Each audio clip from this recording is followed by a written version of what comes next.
Welcome to Scran. It being the new year, health-conscious choices are in all of our minds, so today we're looking at a booming industry, seaweed.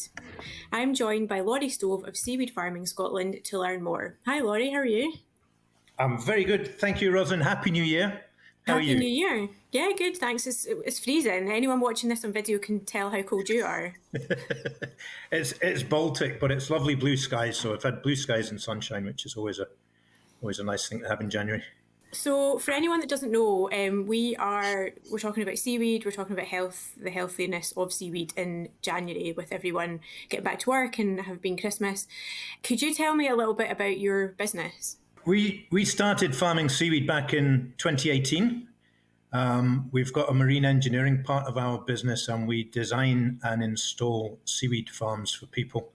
And we did a number of those in Scotland, 2017, 2018. And actually contract farm for the clients that we installed the structures for, and started our own farming business in 2019.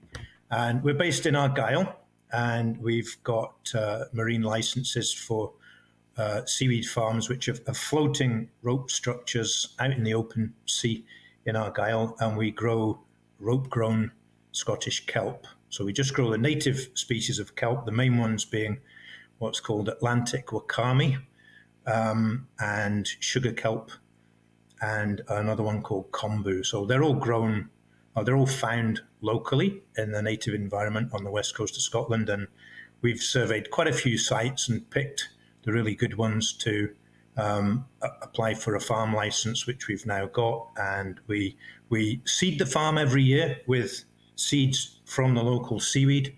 We collect it from the biomass that's around about the site. We extract the seed from it. Then we kind of glue it onto ropes using something that looks like wallpaper paste. It's actually a binder made from alginate, which is an industrial compound that's derived from seaweeds, funnily enough. But we basically glue the seeds to the ropes, put them in the water, and then they germinate and grow. And we go back. We seed twice a year. We seed a winter crop in October, November time, and we seed again in January, maybe early February, but try and do it late January. And the crop that we sow in October, we'll harvest both of them in April and May. So it's either 7 or 8 months old if it was sown as a winter crop, or it's 3 to 4 months old if we sow it as a spring crop. And the main reason we do that is that the quality of the kelp, the seaweed that we get, the quality of the leaf is outstanding, because it's only grown for a very short period of time. It's an single annual crop, but we get a really good unspoiled crop. We've got to get that harvested April, May time. And what was your background? Have you always worked with seaweed or with the sea, or how? Not did you get always into it? Seaweed. I've worked at sea. I've been at sea all my life since I was a teenager. I've spent 5 years sailing around the world. I've worked in the marine equipment industry in Scotland and globally, and I've worked in the aquaculture industry as well. I worked in the salmon industry in Scotland for 5 years on export sales. So I'm familiar with that. And then with my engineering business, we've worked for people like Shetland Mussels, installing big mussel farms for them. We've worked doing seaweed farms in Europe. We designed and installed one in 2021 in off the coast of Belgium. So we've got quite a good experience of designing and installing seaweed and shellfish farms, and we've done engineering work, and I've worked hands-on in the salmon industry as well in Scotland. So I'm very familiar with the aquaculture industry. But I've been involved working at sea and on boats all my life, so it's quite a natural thing for me to combine my love of food, farming, and working at sea. And what are the seaweeds that you grow and harvest? What are they mainly used in? We focused on food. We've deliberately chosen species and sites that are good for growing really, really good quality. The big USP with rope-grown seaweed, which is what we produce, is it's grown on ropes out in the open water. So it's nowhere near the shore. There's no issues of dogs running all over it, or seals or seagulls or anything like that. It's out in the open water, and it produces really, really good quality. And because of that, we're able to sell it as food. We're also similar to the aquaculture market, because it is a seafood product. That's the way we look at it. We can control when we harvest it. So we deliberately harvest it for the peak nutrient profile. It's the best possible quality food when we choose to harvest it. It's not 3 or 4 year old, 5-year-old stuff that you find on the beach. This is a deliberately sown annual crop, and we time it perfectly to get the best possible quality. So we're targeting the food market. We're not really interested in any other markets other than for compost. We're a zero waste business, and that's in all my years at working at sea, it's really, really important that there's absolutely minimal footprint and that you tread lightly. So we've operated a zero waste policy from day one. And at the end of the year, when we strip the lines and clean everything off prior to reseeding for the next year, all of that material that comes off will go to companies that make sort of soil conditioners or fertilizer type things. So we've got arrangements in place with companies that do that. So, but the majority of what we are able to harvest is premium quality, rope grown food grade. And we're lucky where we are in Argyll. We've had some, not directly us, but Scotland Food and Drink ran a brilliant visit in September this year, and there were some chefs that came up from a Michelin-starred hotel in London, and we were lucky enough to meet them, and we've sold our seaweed to a 3-star Michelin restaurant in London. Which was, can you name drop? The Connaught Hotel. Ah, lovely. That's nice.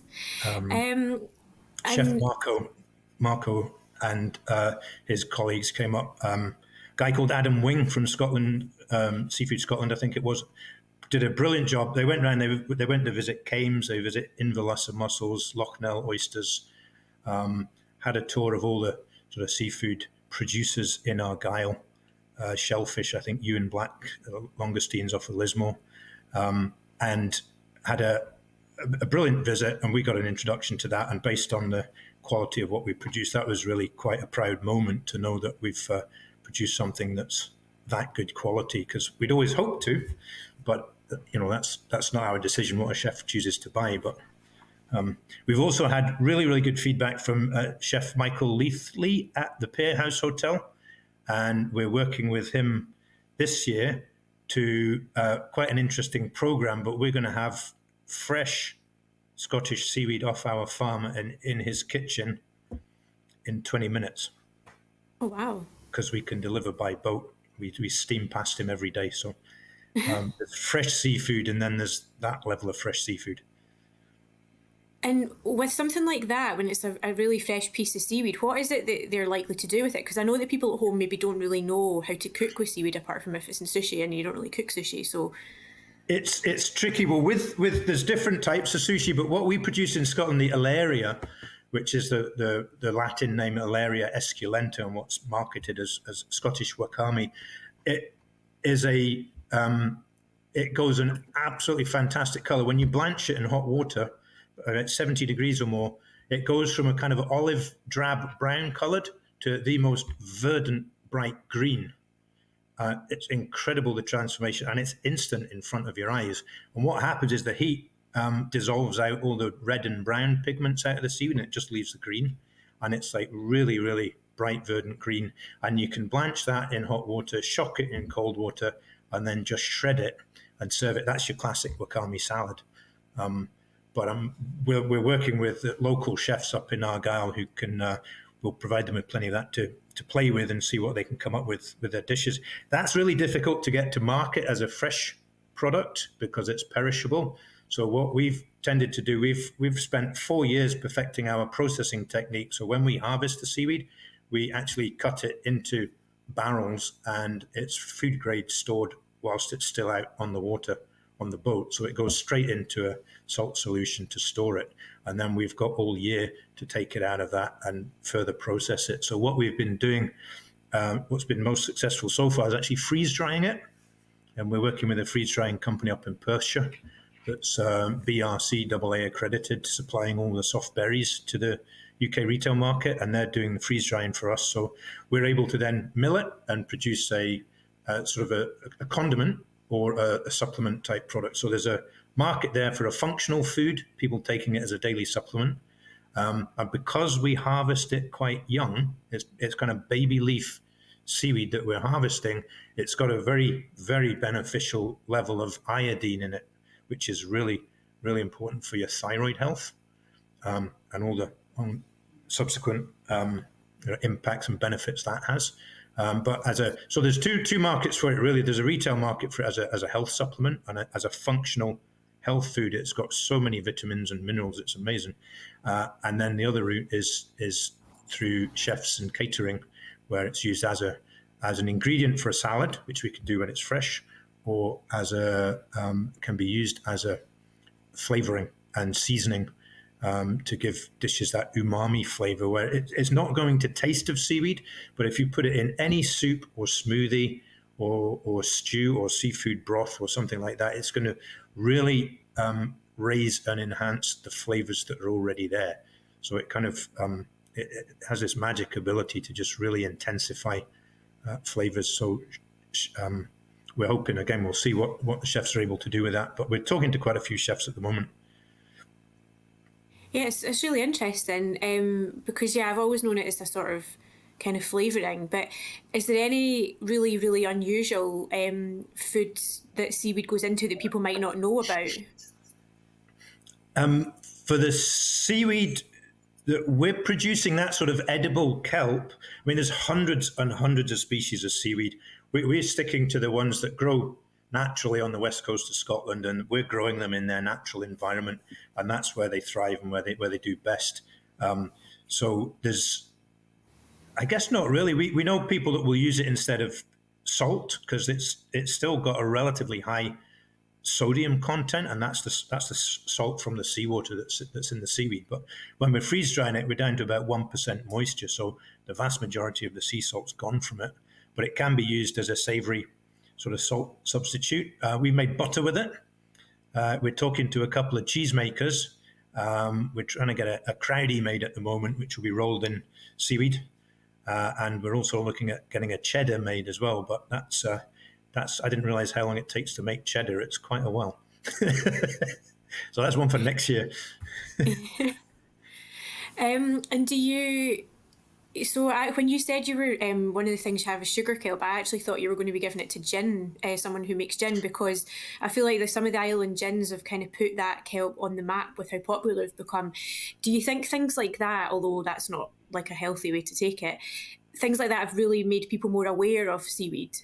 Yeah, I think it's raised the profile. We spoke to the Harris distillery 3 or 4 years ago because obviously Harris gin, which is a delicious gin with this seaweed in it, and they've got a line growing out there where they grow sugar kelps especially for that. And absolutely, it's interesting using it as a botanical like that. There's we've mucked about with putting it in rum of all things, but we've also experimented with oils, and we're looking at we've been speaking to an oilseed rape grower to work on a development of an infused oil. But I think there's the classic thing, I guess, is healthy. Scottish salmon is top of the list for sushi and sashimi, I think, and rightly so, because it's a really nutritious food. It's delicious. And I think we're thinking, along the back of that Scottish rope-grown kelp should be hopefully in that same sort of good company as a health food. So anything that's done with seaweed, if it's in butter, if it's in bread, cheese, oil, and anything else that gets added to that spreads the word. And sure, the crisps we contract farmed for Shaw for 4 years, supplying them with the seaweed that goes into their crisps. And the feedback, the first crop we produced from them, we got the comment we got is, my goodness, that's the best quality wakame I've ever seen. And that is the difference between rope grown and picked off the beach. So we're able to produce a consistent quality, really good quality product, and it's fully traceable, and it's quite consistent in terms of the nutritional profile as well, because monitoring exactly how long we're growing it for and harvesting it at the right time so we don't get excess iodine in it, which can accumulate over the years. And yeah, generally anything that's using seaweed should be applauded, and doesn't have to be. It is obviously, it's vegan, it's gluten free. So anyone who's on a paleo diet or has got dietary requirements absolutely ticks the box for that. But equally, we've been speaking to our local butchers who've made a brilliant chicken sausage with it, which is chicken pickled ginger, chili, and wakame, which was absolutely fabulous. That's the local butchers that we're working on that, and it's really, really good in things like bolognese, or even a cottage pie or a shepherd's pie or something like that. Just a pinch of that in a seasoning really just lifts the flavour. So very, very versatile. And for anyone who wants to try your seaweed, what should they look out for if they are at that butcher's, or like, you know, like how could I eat something that has the seaweed you've grown in it? At the moment, we're looking at retailing it direct. So it's available online from our website on the shop. We've signed up with Food from Argyll and Forth Valley Food and Drink, because we operate in Stirlingshire and in Oban. So we're looking to roll out, hopefully this year. We're going to be attending some farmers markets and looking to sell the product direct to customers, and that face-to-face contact will give us good feedback as well.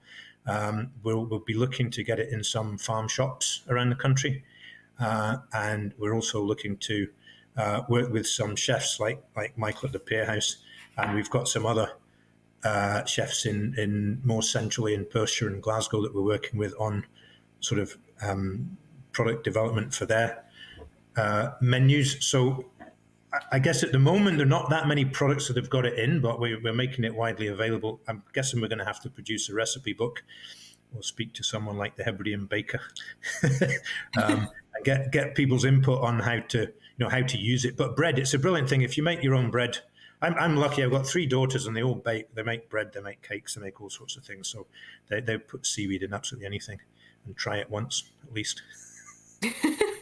But smoothies is a good one. If you're into a morning smoothie or a shake, it's really, really good, because the young leaf that we produce is quite a mild flavour. It's kind of nutty.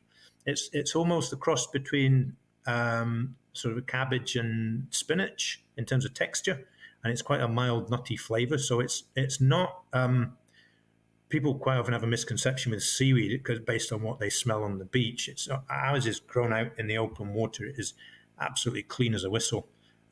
It goes straight into a barrel, and it's not that strong flavoured at all. So it will evolve quite strong umami flavours in a product if it's cooked in it and it sits for 2 or 3 days. But you can eat a teaspoon of it or put a pinch of it in your smoothie, and to be honest, you don't really taste it. You get all the goodness from it, but it doesn't impact on a flavour when you eat it that fresh.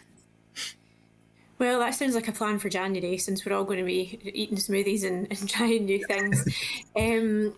Thank you very much. It's been really interesting to chat, and I'll be looking out for your product soon, because it sounds great.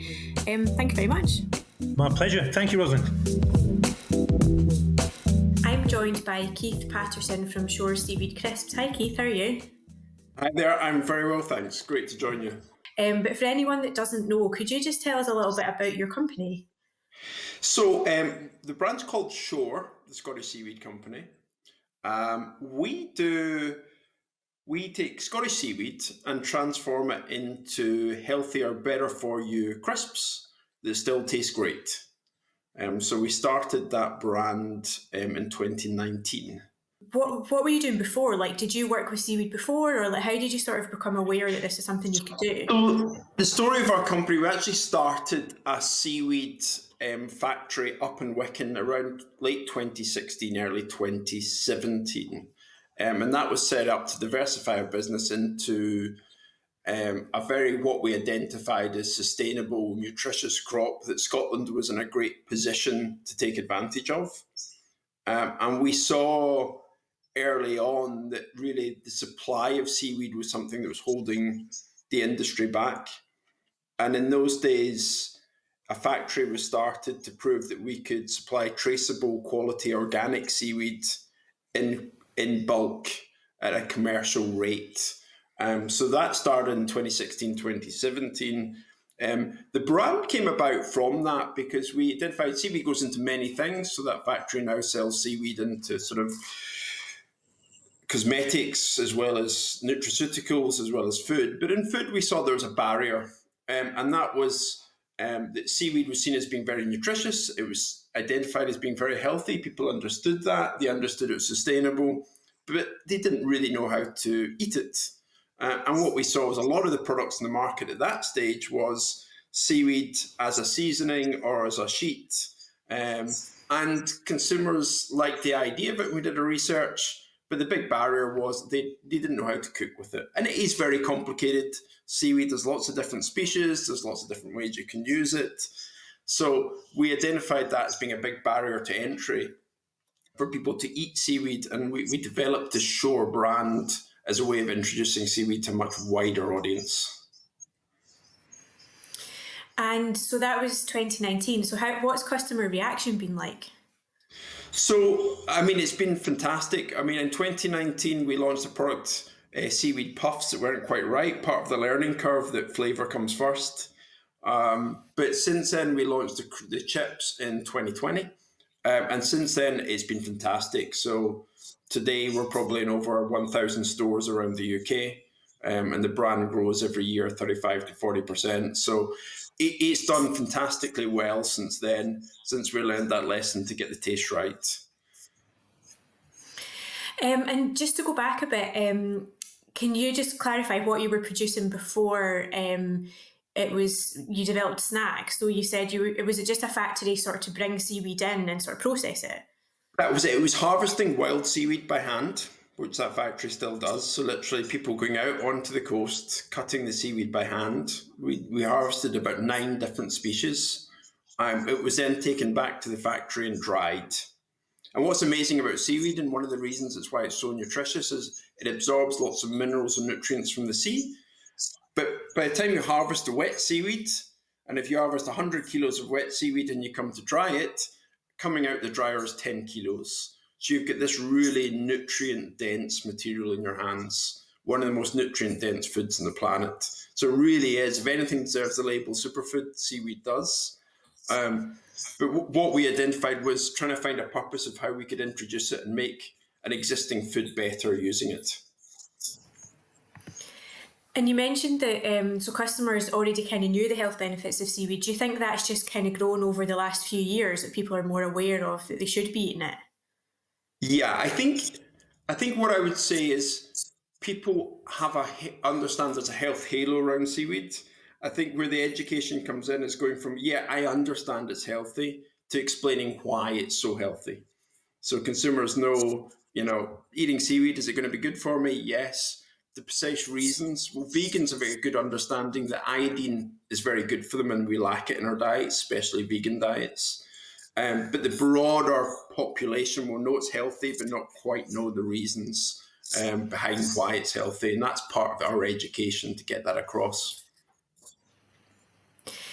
And do you find, because it's so abundant and quite sustainable, do you sort of think that it will just kind of grow as something that people are more aware of and people want to use? Just like you said, it was getting it harvested and getting it into like products. Do you think it's just like an industry that's in growth? I think it isn't an industry in growth. It's an industry that's been talked about for a long time about its potential.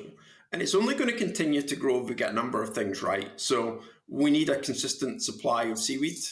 And it's important for us is, yes, it's sustainable, but it needs to be sustainably harvested. So there's that piece to it as well. So it needs to be harvested correctly. So we cut it by hand and make sure it's regenerative so we can monitor the regrowth and only take a quota.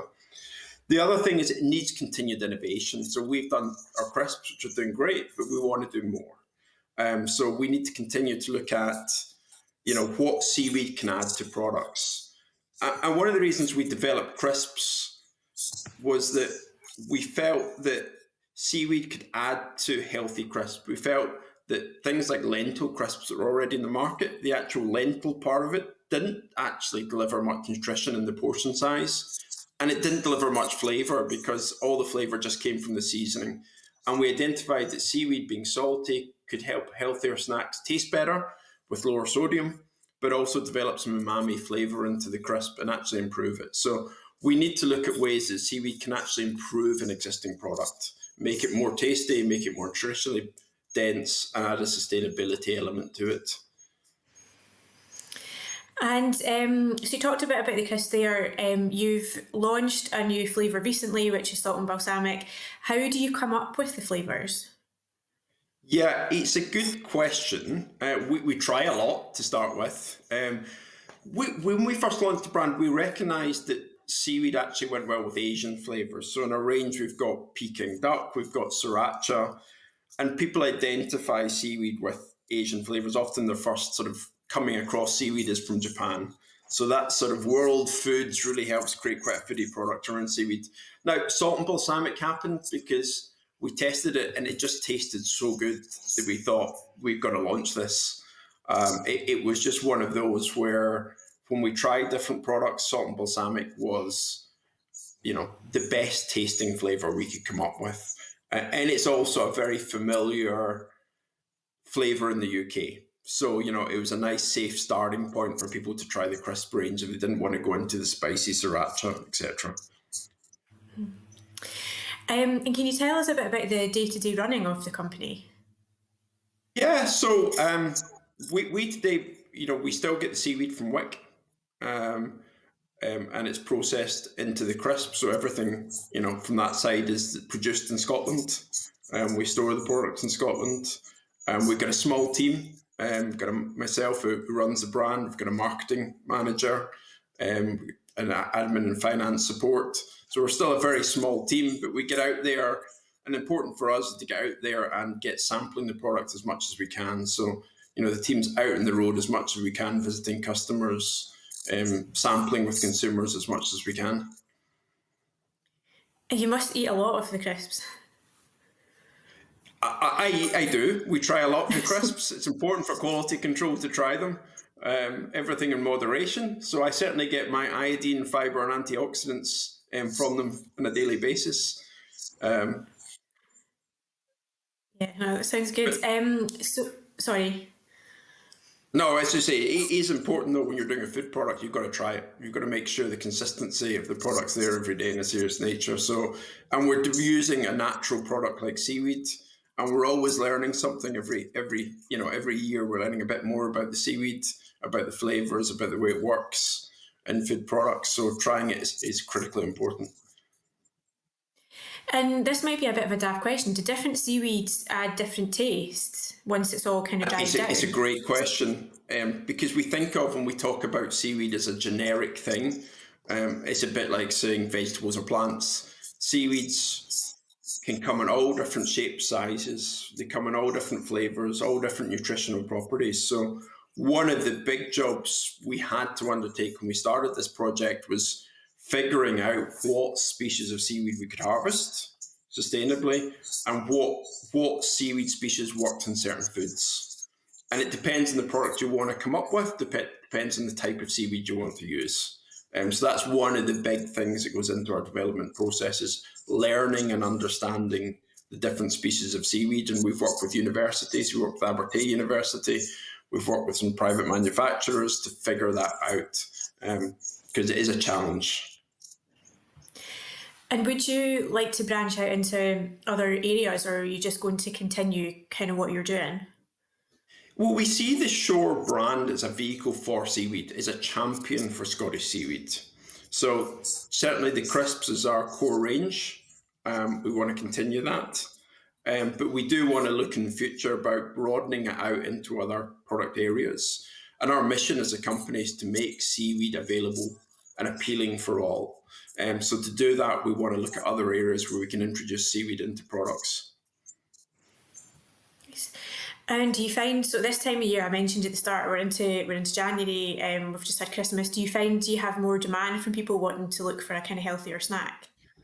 Yeah, there's no question, especially as we come into Christmas, people are looking for something more indulgent. But actually, Veganuary, the retailers are looking to stock something healthier, something better for you, and we tick a lot of boxes. So Actually, this January, we are one of the Aldi special buys across the UK for Veganuary.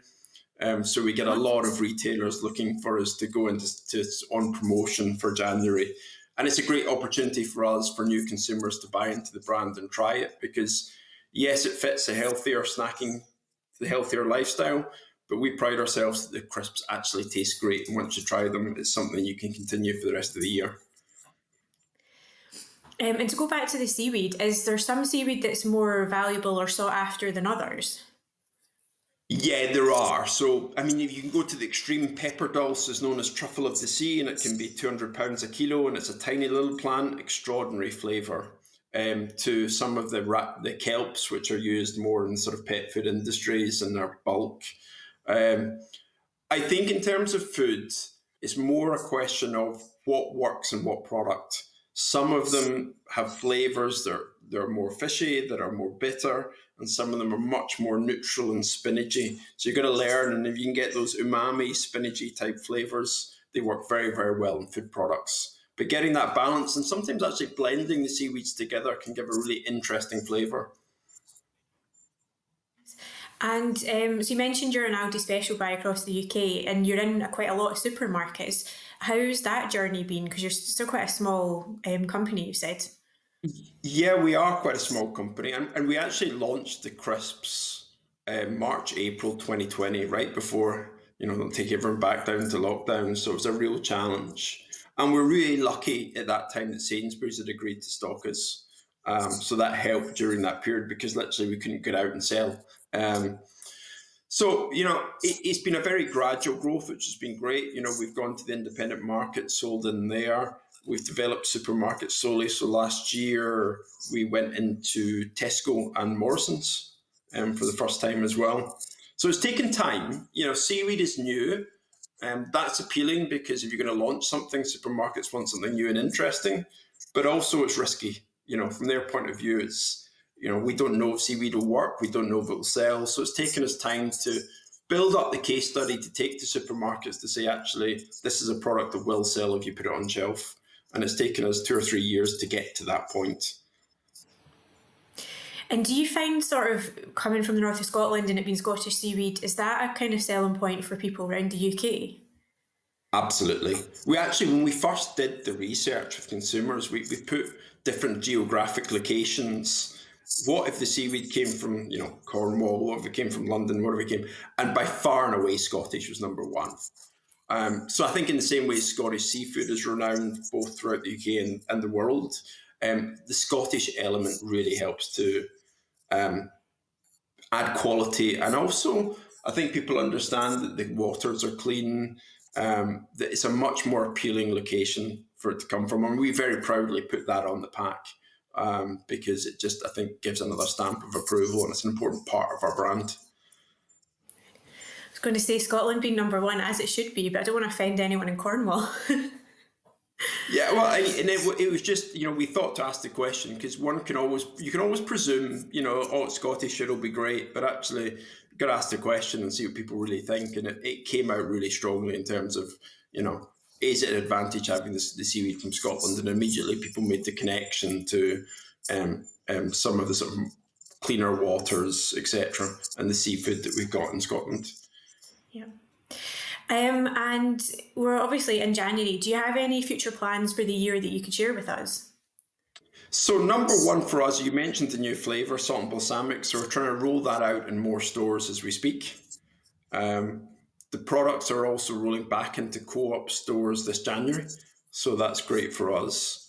The big thing for us is we're developing new product ranges. So we've got nothing that will be launching immediately, but in the background, we're working away at looking at extra product ranges. So that'll be the next thing for us to launch, perhaps late this year, early next year. Do you have any wild flavour combos? You know how at Christmas time people come out with like pigs and blanket Christmas stuff. Do you have any wild flavour combos in the back of your head? Well, it's interesting. We go back to this sort of seaweed being a sort of foodie ingredient and linked with Asia. So we very much look at what the food trends are coming out of there. So sort of some of the Korean flavours we've done quite a lot of work on, which are really, really interesting. And it's always getting that balance. Is that ready for a wider market? Are we pushing the boundary too far? But certainly it's a lot of fun looking at different flavour combinations from around the world and saying, will that work? Will this work? And until you try them, you never know. Some of them work out great and some of them are quite frankly awful. So, we work our way through them. Yeah, I can't imagine it's a good day at the office when you're tasting the horrible ones. No, but you got to. I guess you won't know unless you try. So we try and keep the sort of ideas as wide as you can, and just sample them and see what works well with the seaweed, and learn that way.